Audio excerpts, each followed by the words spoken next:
नमस्कार।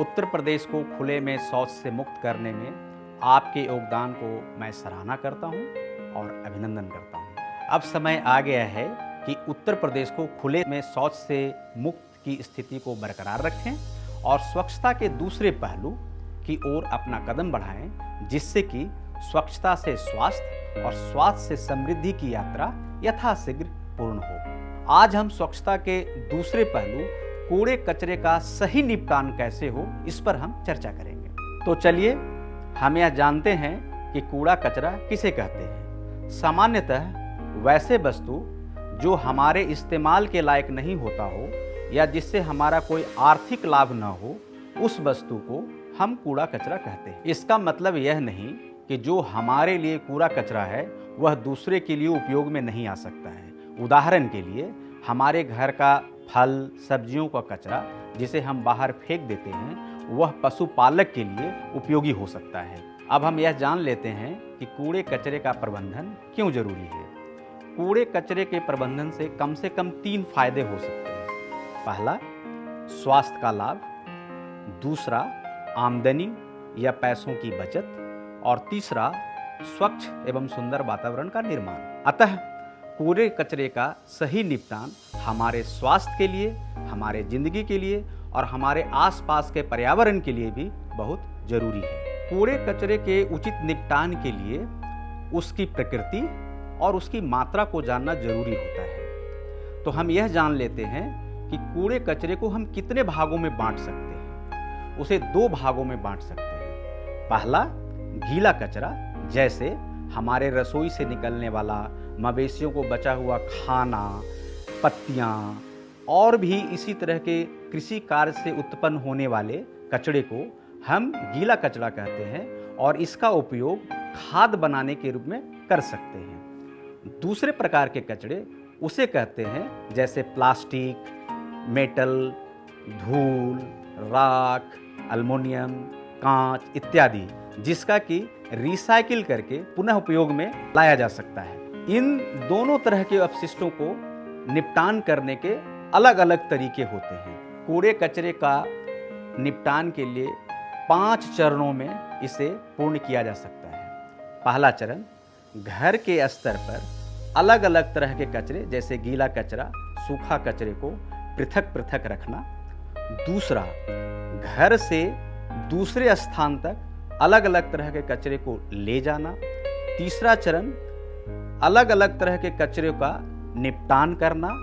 चौथा चरण, विशेष प्रकार के कचरे जैसे प्लास्टिक, कांच इत्यादि को रिसाइकिल करना।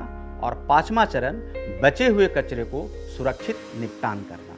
इन 5 चरणों में ठोस अपशिष्ट पदार्थों का सफलतापूर्वक और उचित तरीके से निपटान किया जा सकता है।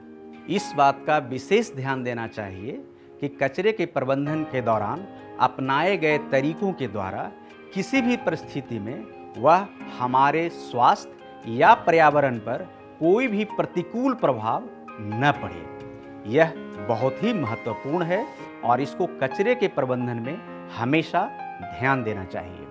हम सभी जानते हैं कि बचाव इलाज से बेहतर है। इसी सिद्धांत को हम कूड़े कचरे के निपटान में भी इस्तेमाल करते हैं। जैसे कूड़े कचरे का कम से कम उत्सर्जन हो, इसके लिए हमें रिड्यूज, रीयूज और रिसाइकिल इन 3 प्रक्रियाओं का पालन करना चाहिए। और दूसरा, कूड़े कचरे का जहां तक संभव हो घर के स्तर पर या उसके बाद 10 से 15 घरों के समूह के स्तर पर और उसके बाद ग्राम के स्तर पर उसका निपटान करना चाहिए। अब हम यह जानेंगे कि विभिन्न तरह के कचरे का निपटान का तकनीकी विकल्प क्या है।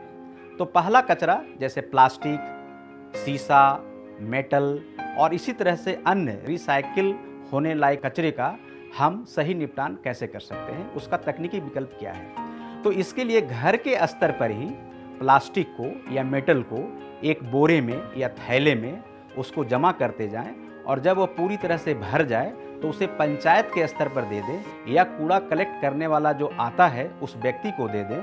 और जब पंचायत स्तर पर एक पर्याप्त मात्रा में इकट्ठा हो जाए तो उसे खंड स्तर पर या जिला स्तर पर आगे की प्रक्रिया के लिए भेजा जा सकता है। अब हम दूसरे तरह के कचरा जैसे गीले कचरे के निपटान के तकनीकी विकल्प के बारे में चर्चा करते हैं। सामान्यतः गीले कचरे में 40 से 50% भाग ऐसे होते हैं जिसे जानवरों को, मवेशियों को खिलाया जा सकता है। इस परिस्थिति में ऐसे गीले कचरे को घर पर अलग रखकर 12 घंटे के अंदर मवेशियों को खिला देना चाहिए। यदि आपके पास कोई मवेशी न हो तो अपने घर के आसपास वैसे लोगों को चिन्हित कर लें जिनके घर में मवेशी हो और उन्हें दे दें। ऐसा करने से इसके प्रबंधन में जो लागत आती है वो कम होता है। कम से कम पैसे में इसका समुदाय के स्तर पर या ग्राम के स्तर पर उचित निपटान किया जा सकता है। अब हम वैसे गीले कचरे के निपटान के बारे में चर्चा करते हैं जो पशुओं को खिलाने के बाद बच जाते हैं। मुख्यतः ग्रामीण क्षेत्रों के लिए 3 प्रक्रिया को अपनाया जा सकता है। पहला, पिट कंपोस्टिंग। पिट कंपोस्टिंग का मतलब होता है भूमिगत खाद का गड्ढा। अब गीले कचरे का निपटान का दूसरा तकनीकी विकल्प है नाडेप। नाडेप का इस्तेमाल घर के स्तर पर या समुदाय के स्तर पर भी किया जा सकता है।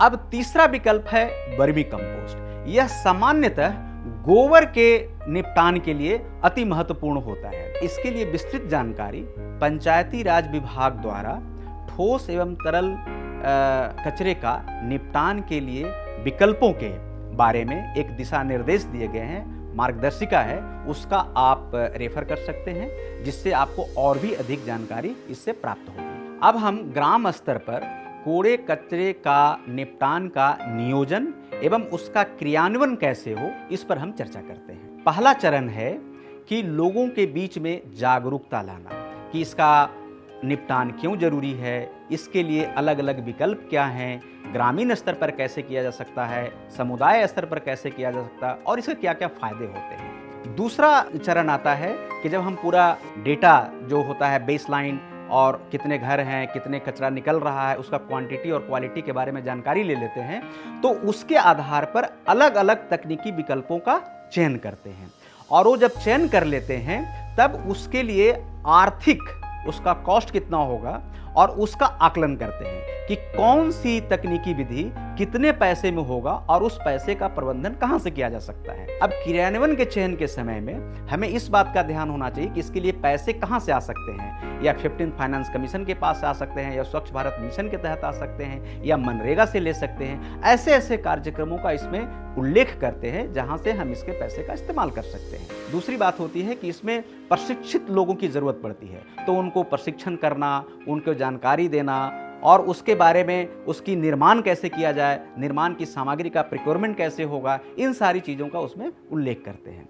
जब इन सारे चीज़ों को हो जाता है तो उसका निर्माण करना, निर्माण के समय में उसकी गुणवत्ता को देखना, और जब ये सब सारी चीज़ें हो जाती है तो उसको जब निर्माण होने के बाद उसका रख रखाव कैसे किया जाए, इसका भी इसमें समायोजित किया जाता है। इन जानकारियों के माध्यम से, समुदाय के सहयोग के से आप अपने गांव में ठोस कचरे के प्रबंधन का उपाय करेंगे और अपने गांव को साफ और सुंदर बनाएंगे। आइए ठोस कचरे प्रबंधन के विषय को थोड़ा और विस्तार दें। इसके 2 प्रमुख घटक हैं, जैसे सूखे कचरे और गीला कचरा। इसके साथ एक माहवारी कचरा भी होता है। ये जैव चिकित्सीय कचरा होता है, क्योंकि इसमें मानव रक्त होता है, इसलिए विशेष है। इसका सुरक्षित और पृथक रूप से निस्तारण बहुत जरूरी है, अन्यथा जहाँ तहाँ फेंक देने के कारण ये विभिन्न बीमारियों का संक्रमण और विभिन्न बीमारियों के कारण भी हो सकते हैं। 2014-15 के राष्ट्रीय परिवार स्वास्थ्य सर्वेक्षण 4 के मुताबिक उत्तर प्रदेश के ग्रामीण क्षेत्रों में 60% महिलाएं पारंपरिक कपड़े के पैड का इस्तेमाल करती हैं और 40% महिलाएं एवं किशोरियां बाजार में उपलब्ध सैनिटरी पैड या अन्य उत्पादों का इस्तेमाल करती हैं।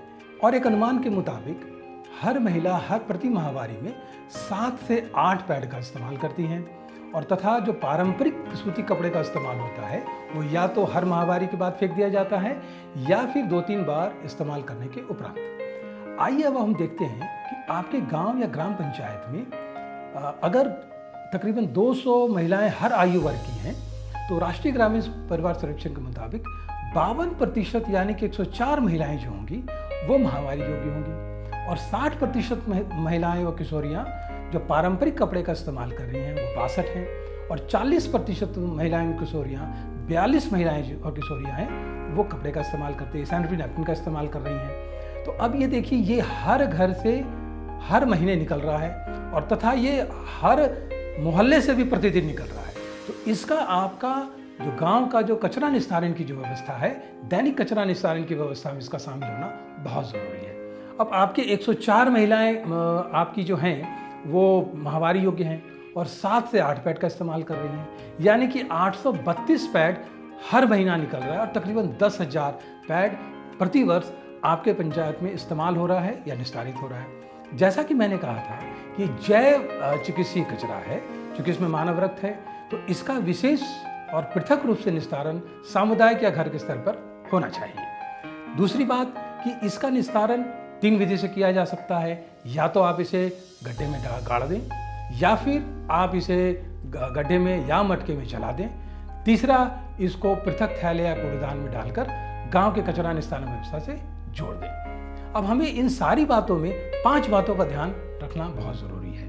पहला कि ये विषय अलग प्रकार का कचरा है, इसकी विशेषता को हमें समझना है। दूसरा, माहवारी कचरे के पृथक संकलन और निस्तारण पर बात होनी चाहिए, उस पर जागरूकता फैलनी चाहिए, और माहवारी कचरे को हम अलग लाल फीते वाली थैली में या पीली थैली में ही संकलित करें। चौथी बात है कि जो माहवारी कचरे, सभी प्रकार के माहवारी कचरे को कचरे की गाड़ी या ट्रॉली में अलग से उसे रखा जाए।